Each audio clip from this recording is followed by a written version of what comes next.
ఈ రోజున నా ప్రియమైన సహోదరులారా, మన స్వదేశం ఏదో కాదు, క్రీస్తే మన స్వదేశం. వాక్యమే మన యొక్క వాగ్దాన భూమి. వాక్యాన్ని విడిచి ఒకవేళ మనం బయటికి వెళ్తే అక్కడ తప్పకుండా మన విరోధి అయిన అపవాది మనల్ని పట్టుకుంటాడు.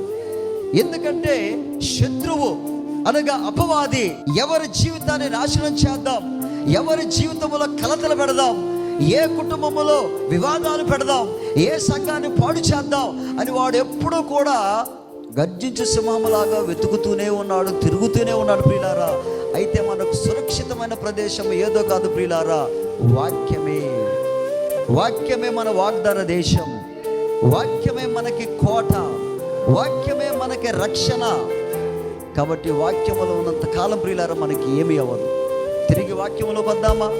ప్రభువా, ఈరోజు నేను వాక్యములోకి తిరిగి వస్తా, వాక్య ప్రకారముగా నా జీవితాన్ని నేను కట్టుకుంటా అని గనక నీవు చెప్తే ప్రియులారా, తప్పకుండా దేవుడు మనల్ని దీవిస్తాడు. ఆమేన్.